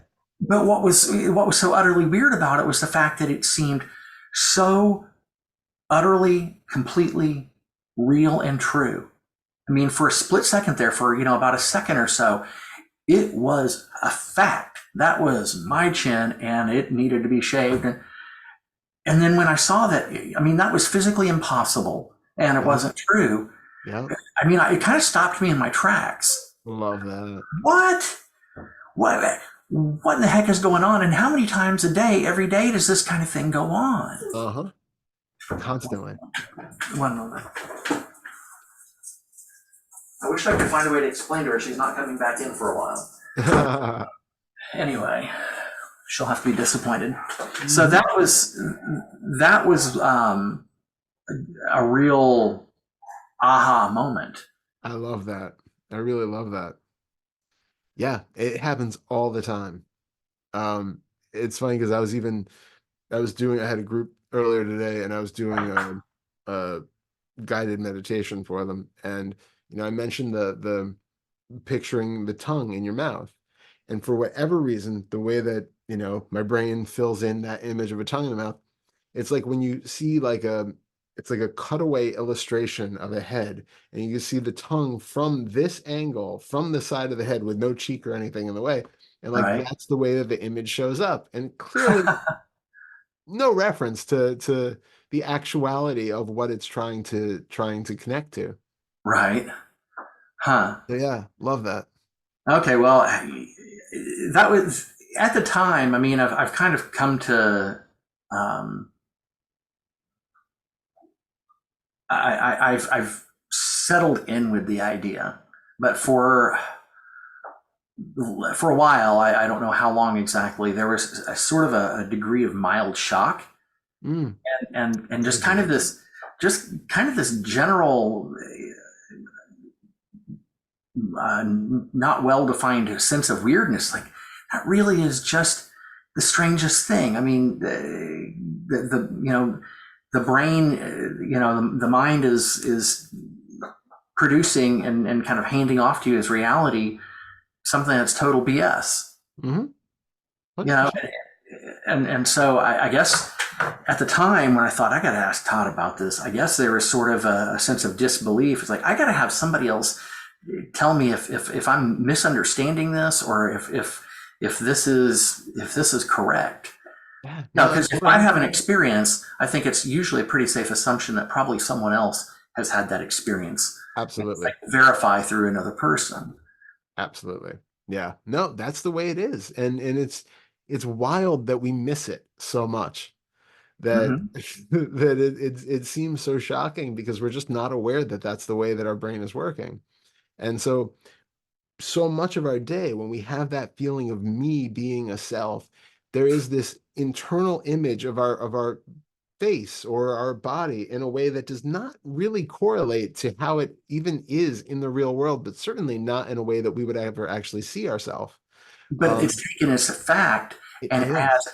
this is absolutely me. I mean, it has this implicit level of utter truth to it. Yep. Yep. It's not even anywhere close. It's not. Nope. And so seeing that over and over again and recognizing that when it feels like there's a self here, check in and go, okay, there's sensation in the body, there's feeling of tension here and pain in the back, and then there's something up in the head. And then, oh, here's this image of a face, of a body, of something which vaguely correlates to something which might actually be there or not, Like it kind of reminds me of something that I've seen in a mirror before, but not necessarily very accurately. Um, it's like when AI, it's getting much better now, but it still has its things. But it's like when you would put in like an AI asking it to create an image of a person, and the hands would be like, one hand would be like that or something. It's like it's not really accurate in terms of, but it's close enough that it acts as a sort of shorthand, and it reinforces the sense of the body is here, the face is here. It's creating this sense of proprioception where I think I know where my hand is right now, even though it's moving. I can't see it, my eyes are closed, but I have a sense of where it is. Ironically, when you do test with that, you can actually find that you can't really tell where it is, and we're often pretty far off with our estimation of where our hand actually is if our eyes are closed. But it it's all part of there's an there's an idea here, because I can feel a hand moving. I actually can see a vague image of a hand doing what I think this is doing, and it's not correlating with it. I mean, I can actually tell there's a lag between where the image is showing up and the sensation is actually seems to be happening. They're not even completely lined up. Um, Yeah, well, so and I will label it as a work in progress, but now what the mind is offering in terms of or producing with regards to how it's helping to generate and support a me in space time yeah, is it's taken a hit, and it's now in a process of getting undermined because fantastic. of that. And a pretty startling example, really a kind of a ridiculous example too. You know, Oh, seeing your chin from this impossible angle and needing to shave when you're clean shaven. You know. I love it. Absolutely love it. Yeah. So the other thing I wanted to ask you about was, and we touched on this earlier. So I don't know that I necessarily need to kind of confirm this, but I will anyway. So um, what I noticed was that when feelings or emotions happening, and again, this is you've you've elaborated on this very thoroughly. Mhm. That well, I'll give you the example of what happened. I can't remember the specific emotion, but I know there was some sort of emotion or feeling. Something happened, and there was kind of this discomfort. But then Mhm. I stopped and I thought, well, hold on a minute. Is that really uncomfortable? What's going on here? Yeah. And even though it had just happened, it was still fresh enough. It's only, it was only a few seconds old. It was Yeah. fresh enough that I could kind of see what had happened in that moment. And so there had been the thing which caused the sensation in the body. And then there was this mental response to it. And I don't know if it was words or a mental picture. It happened so quickly. All I know is I was able to recall that there was some sort of mental activity around it, which imbued it with a sense of not good. Mhm. So when I got that far with it, I realized, okay, so let's take out that part that's saying it's not good. What's the actual sensation? Well, the actual sensation is really pretty neutral. It was just the way it happened that set off this mental activity around it that says not good. Yeah. Yeah. 100%. Wow. Absolutely. Absolutely. And we can do that. And I always caution people, if they have an actual physical ailment that, if you're having a heart attack, don't do this. If you are, injuring if you're injuring yourself in a way, don't do this. But if you're having, if you're sitting like doing meditation and you're sitting for a long time in a posture and you're starting to get an ache or something, um, you can look at that sensation and again, I also even say this with a caveat because I actually did injure myself once doing this. So, be wise when you do this. But Okay. if you have something that's like, especially it's good with chronic pain. If you have chronic pain, it's really helpful because you know what the cause of it is, but you know that it's not making it worse just by noticing it. Uh, Right. so if you look at the defensiveness, that feeling of, this is a bad thing, I want it to go away.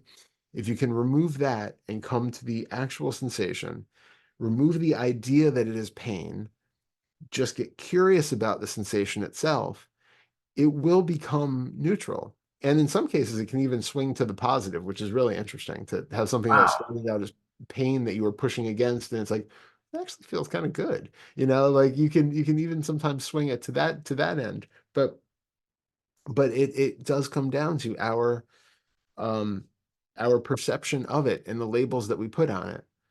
Um, but again, I did that one time at a virtual meditation retreat, and I was like, I had pain in my knee, and I'm like, let me just feel that. And it was just like, oh, that's interesting. And then like the pain would go away, and the sensation would go away, and it would kind of come back, but it was okay, and it would go back.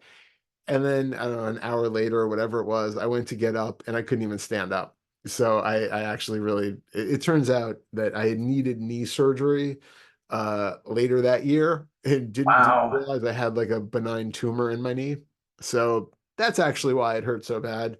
Uh, didn't know it, but I ended up having to do like I had to just sit in a chair for like the next day and a half for the retreat because I couldn't even sit, cross-legged on the floor anymore. So yeah, so that's why I do give a caveat of, don't actually physically injure yourself doing it. But if it's something that, you can just sit with the pain for a while, it's really interesting to see it change uh based on our concept of it. And then also notice if you have pain, like if you have pain in your leg, notice how much tension there is in the upper body and other parts of the body bracing against that pain. We Hmm. tighten up so when we have pain someplace in the body. So recognize how much of it seems massive and um it's like it seems like it's this whole body wide pain even though it's located to just your knee because you're feeling the tension, the gripping in your back and in your chest and in your arms and all these other places. So if you relax that tension and get rid of the resistance to it, all of a sudden it just becomes one little ball of sensation. And then that little ball of sensation can evaporate, it can come back, it can condense, it can change colors, or the whole experience of it is completely different. Huh. Okay. Yeah. All right. Well, I'm sure sooner or later I'll have an opportunity to investigate that. Yeah. Um, but yeah, that both of those instances were very not entertaining, but it was uh, it was something to see those things for what they actually were. Yeah. Absolutely love that. Well done. Yeah. Well, thanks. Yeah. Incredible. All right. All This has right. been this has been great. This has So been this has been I don't even have a word for it. This really has been something that there's not an appropriate word or an adequate word, but I'm really been um, it's one of those things that you don't know what you need, but you get it anyway. This is yeah, exactly what I needed. It's like the right thing at the right time. So, amazing. and as always, I thank you.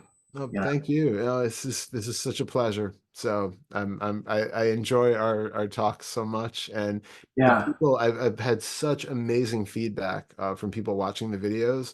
really, Yeah, yeah, people really excellent feedback. People like are watching, getting so much out of them, and I've talked to some people who like take notes, through them. They're actually like you. So wow. it's been super, super helpful for people. So I am so thankful for you doing it and letting people in on the process and letting them kind of, work through it with you. It's incredible. Wow, that's really again, I'm lost for words, but I'm just I'm beyond words with how fantastic it is that this is helping other people, that it's been beneficial for others. So, Yeah, it I mean, really is. that makes it even that much better because, I mean, obviously, I'm getting a tremendous amount out of this. Thank you. I I'm glad. mean, it's not an exaggeration to say I couldn't do it without you.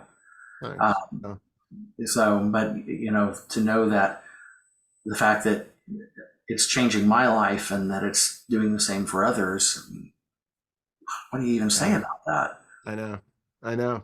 It's such an incredible opportunity to have like YouTube where we can be doing this sort of thing and other people can be accessing it, and just to have this stuff available at the scale that it is now is just incredible. Yeah. And so And, oh, yeah. I No, interrupted you. no, no, no, really. It's amazing. And I'm so thankful to be a part of getting this stuff out for people. And very briefly, there was that thing that I emailed you about, that rather long email. Yeah. If at all possible, I'd like to touch on that.